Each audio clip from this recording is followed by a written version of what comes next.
আমার মৃত্যু নিশ্চিত। মা, বাবা, ভাই, বোন, বিষয়, সম্পত্তি, এমনকি নিজের দেহকেও একদিন ছেড়ে যেতে হবে। এটি চিরসত্য। এই সত্য অস্বীকার করার কোনো উপায় নেই। আমরা দেখছি ছোট বড়, ধনী দরিদ্র, পাপী পুণ্যাত্মা সকলের মৃত্যু হচ্ছে। এমনকি পুণ্যময়ী মা মারিয়া এবং দেহধারী ঈশ্বরের পুত্র যিশুও মৃত্যু হয়েছে। মৃত্যুর হাত থেকে রক্ষা পাওয়ার কোনো উপায় নেই। একদিন আমারও মৃত্যু হবে, কিন্তু হায়, আমি কি মৃত্যুর কথা কখনো চিন্তা করি? কোথায় আমার মৃত্যু হবে, ঘরে না বাইরে, পথে না মাঠে, তা আমি জানি না। কি অবস্থায় আমি মরব তাও জানি না। বহুদিন রোগে ভুগে না হঠাৎ কোনো দুর্ঘটনায় আমার মৃত্যু হতে পারে, আবার হয়তো 20-25 বছর বেঁচেও থাকতে পারি। কবে, কোথায় ও কিভাবে আমার মৃত্যু হবে তা একমাত্র সৃষ্টিকর্তা ঈশ্বর জানেন। তিনি আমাদের বলে দিয়েছেন, তুমি যখন আশা করো না, এমন সময় চোরের মতো মৃত্যু হঠাৎ তোমার কাছে এসে পড়বে। আমি জানি যে আমার মৃত্যু হবে, তবুও আমি এমনভাবে জীবন কাটাচ্ছি যাতে মনে হয় আমি কখনো মরবো না। মৃত্যুর চিন্তাকে মনে স্থান দিই না। হয়তো আমার আত্মা এত মলিন যে এখনই মৃত্যু হলে নরকে যেতে হবে, এ কথা জেনেও আমি উদাসীন। যে বিপদকে আমি ভয় করি, সেই বিপদ প্রতিকারের কোনো চেষ্টা আমি করি না। মৃত্যুর জন্য নিজেকে প্রস্তুত না করেই আমি মৃত্যুর দিকে এগিয়ে চলেছি। আমি যদি জানতাম একটু পরে এমন ভূমিকম্প হবে যে তাতে আমাকে মরতে হবে, তখন আমি কি না করতাম যেন ওই দুর্ঘটনায় আমি আক্রান্ত না হই। মৃত্যু অনিবার্য, অথচ আমি তার বিষয়ে চিন্তিত নই। এমনকি আমি কিছুই করছি না যাতে তার জন্য নিজেকে প্রস্তুত করতে পারি। সব সময় আমি মনে রাখবো, যে কোনো সময় আমার মৃত্যু হতে পারে। আত্মায় গুরুতর পাপ নিয়ে আমি কখনো শুতে যাব না। সব সময় পাপ মুক্ত থেকে আমি মৃত্যুর জন্য প্রস্তুত থাকব। হে পরম পিতা, আমার মৃত্যুর দিন তুমি নির্ধারিত করেছ। সেই সময় তুমি পিতা হয়ে আমার পাশে দাঁড়াও। তোমার পুত্র যিশুর মৃত্যুর সময় তুমি তার চরম আর্তনাদ শুনেছিলে। হে পিতা আমার, তুমি কেন আমাকে ত্যাগ করেছ?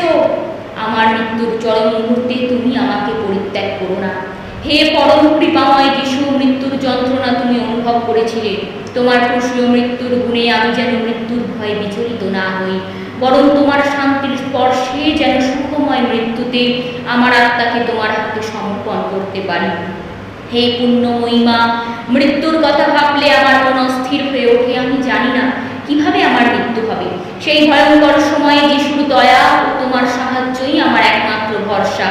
হে স্নেহময়ী মা, আমি তোমার সন্তান, আমাকে রক্ষা করো। মৃত্যুকালে তোমাকে কাছে পেলে আমি মৃত্যুকে ভয় পাবো না। সব সময়, বিশেষভাবে মৃত্যুর মুহূর্তে তুমি আমার জন্য প্রার্থনা করো। আমেন। শেষ বিচার। মহাবিচারের দিনে যিশুর সামনে আমাকে দাঁড়াতে হবে। তিনি আমার বিচার করবেন। তখন ভয়ে ও লজ্জায় আমি তার দিকে তাকাতে পারবো না, কারণ আমি তাকে আমার প্রভু বলে স্বীকার করিনি। তার আদেশ আমি পালন করিনি।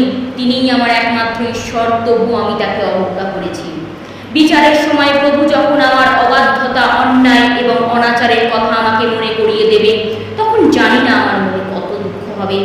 তখন আমি কার সাহায্য ভিক্ষা করবো? মা মারিয়ার? কিন্তু হায়, নিজের দোষে আমি তার কৃপা হারিয়েছি। আমি পাপ করে তার পুত্রকে ক্রুশে দিয়েছি। রক্ষী দূতও আমার কান্না শুনবেন না, কারণ জীবনকালে আমি যখন তার নির্দেশ অবহেলা করেছি, তখন শয়তানই ছিল আমার পরিচালক। আমি তার কথাই শুনেছি। বিচারের সময় সেই শয়তান আমার সব দোষ ধরিয়ে দেবে। মহাবিচারের দিনে আমার সব পাপ সকলে জানতে পারবে।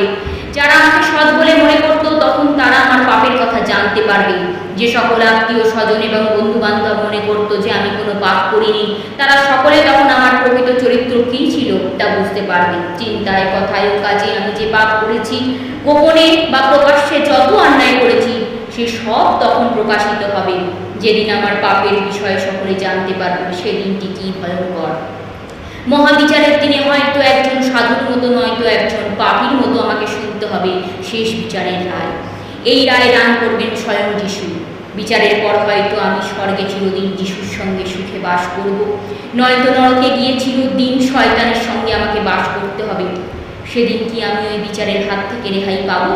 না, কখনো না। আমার বিচার হবেই। আমি কি পুনর্বিচার প্রার্থনা করতে পারবো? না, তা পারবো না।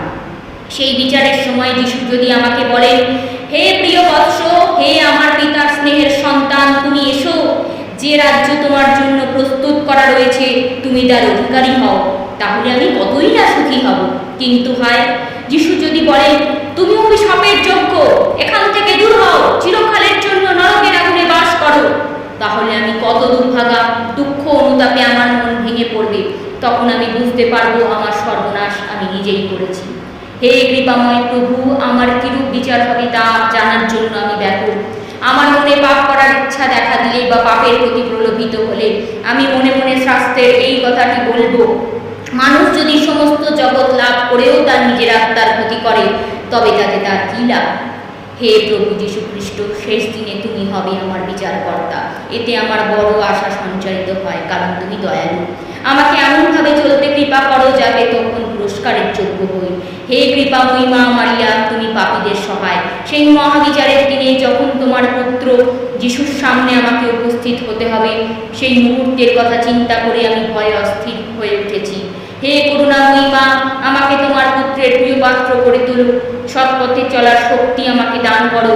তাহলে মহাবিচারের দিনে আমি ভয় পাব না, বরং মুক্তিদাতা যিশুকে দেখতে পেয়ে আমি আনন্দিত হব। আমেন। নরক, হায় পাপী, আগুন আর ধোঁয়ায় ভরা নরক কুণ্ড কি তুমি দেখতে পাচ্ছ না? আর সময় নেই। এখনই যদি পাপ পরিহার না করো, তবে ওই ভীষণ স্থানে তোমাকে চিরদিন বাস করতে হবে। চিরকাল তুমি যন্ত্রণা ভোগ করবে, কোনো দিনও সেই যন্ত্রণার শেষ হবে না। ওই আগুনের হাত থেকে কেমন করে রক্ষা পাবে তা কি কখনো চিন্তা করেছ?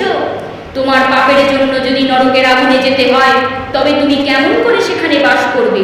সেই সীমাহীন যন্ত্রণার কথা তুমি কি চিন্তা করো?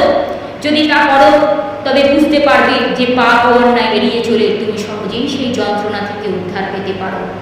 তা যদি না করো, তবে এই ভেবে দুঃখ করবে যে সৎ পরামর্শ, সদুপদেশ, ঈশ্বরের ধ্যান, শাস্ত্রের কথা ও বিবেকের বাণী অগ্রাহ্য করার জন্যই তোমার এই ভীষণ পরিণতি হয়েছে। দুর্ভাগ্যবশত তুমি যদি নরকে যাও, তবে সেখান থেকে তুমি মনে মনে চিন্তা করবে যে তোমার পরিচিত কত লোক, কত আত্মীয় স্বজন, কত বন্ধু বান্ধব স্বর্গে গিয়েছেন, আর তুমি এই ভীষণ যন্ত্রণা ভোগ করছো। উদ্ধারের সময় উপায় খুঁজে না পেয়ে তুমি দুঃখ ও কষ্টে পাগল হয়ে যাবে। তুমি নিজেকে অভিশাপ দেবে, নিজের ধ্বংস কামনা করবে। কিন্তু হায়, তার হবে না। চিরদিন তোমাকে কষ্ট পেতে হবে, তোমাকে সান্ত্বনা দেবার মতো কেউ সেখানে থাকবে না। তোমার চারিদিকে তুমি শুনবে শুধু শয়তানদের অট্টহাসি। তোমার যন্ত্রণায় সে আনন্দ পাবে, তোমাকে সে উপহাস করবে। হায়, কি ভয়ানক জ্বালা, কি ভীষণ শাস্তি তুমি ভোগ করবে। নরকের আগুনে কতদিন পূর্বে তা কি তুমি জানো? 100 বছর, 1000 বছর, না তার চেয়ে অনেক বেশি? অনন্তকাল সেখানে থাকতে হবে। যতদিন ঈশ্বর আছেন ততদিন সেখানে থাকতে হবে চিরকাল। এই কালের মধ্যেও কোনোদিনও তোমার যন্ত্রণা এতটুকু কমবে না। তোমার যন্ত্রণা কমাবার জন্য কেউ কিছু করতে পারবে না। এক মুহূর্তের জন্য তুমি শান্তি পাবে না। নরকের শান্তির কোনো স্থান নেই, আছে শুধু অবিরাম যন্ত্রণা। তোমাকে অনন্তকাল এই যন্ত্রণা ভোগ করতে হবে। এ কথা ভাবলে আতঙ্কে শিউরে ওঠে। নরকবাসের একমাত্র কারণ হচ্ছে পাপ। নরকের যন্ত্রণা থেকে রক্ষা পেতে হলে পাপ থেকে দূরে থাকতে হবে। এজন্য কাজে, কথায় ও চিন্তায় আমাকে সৎ হতে হবে। জীবনকালে যিশুর প্রকৃত শিষ্যের মতো আচরণ করতে হবে। এজন্য আমি প্রতিদিন সকালে ও সন্ধ্যায় নিয়মিতভাবে প্রার্থনা করব। যে কোনো প্রকার পাপ থেকে আমি দূরে থাকব। সম্ভব হলে অন্যদিনেও খ্রিস্ট জাতি যোগ দেব, খ্রিস্ট প্রসাদ গ্রহণ করব, যথাসময় পাপ স্বীকার করব। সৎ পথে থেকে আমি যদি ধর্মীয় কর্তব্য নিয়মিতভাবে পালন করি, তবে ঈশ্বরের দয়া লাভ করব। হে পিতা পরমেশ্বর, তোমার জন্য আমার প্রাণ ব্যাকুল। নরক হবে তোমার কাছ থেকে চিরকালের জন্য বিচ্ছেদ, তা যেন কখনো না হয়। তার জন্য তোমার কাছে আমার একান্ত মিনতি। হে পুণ্যময়ী মা মারিয়া, সমস্ত পাপ থেকে আমাকে দূরে রাখো, আমি যেন আর পাপ না করি। এখন থেকে তোমার প্রকৃত ভক্তের মতো জীবনযাপন করতে তুমি আমাকে সাহায্য করো। হে নির্মলা কুমারী, তোমার সাহায্য লাভের আশায় আমি ব্যাকুল হয়ে তোমার দিকে তাকিয়ে আছি। আমেন। স্বর্গ, তুমি নিশ্চয়ই সুখী হতে চাও। পৃথিবীতে সকলেই সুখ চায়, তাই এই পৃথিবীতে নিজের সুখের জন্য তুমি কত পরিশ্রম করে অর্থ উপার্জন করো। কিন্তু মনে রেখো, এই জগতে প্রকৃত সুখ পাওয়া যায় না। এ জগতের সুখ ক্ষণস্থায়ী। এ সুখ তোমাকে প্রকৃত আনন্দ দিতে পারবে না।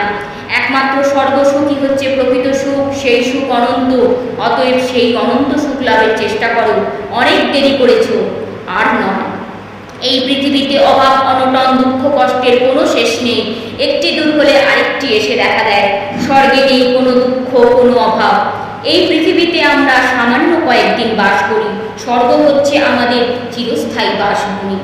স্বর্গে প্রবেশ করার সৌভাগ্য লাভ করলে তুমি নিশ্চয়ই বলবে, যেদিন আমি কোনো সৎ ব্যক্তির পরামর্শ নিয়েছি, কোনো দয়ার কাজ করেছি, কোনো কর্তব্য পালন করেছি, কোনো ধর্মীয় নির্দেশ শ্রবণ করেছি, সংযমের পরিচয় দিয়েছি, অসৎ সঙ্গী অশ্লীল গ্রন্থ ও পত্রিকাদি পরিহার করেছি, সেই দিনটি আমার কাছে ধন্য।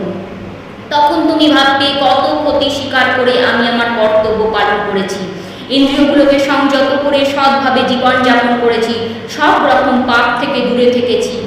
যে সুখ ক্ষণস্থায়ী তা পরিহার করে আমি অনন্ত সুখের জন্য সৎ কাজ করেছি। এখন মনে হচ্ছে আমি বুদ্ধিমানের মতো কাজ করেছি।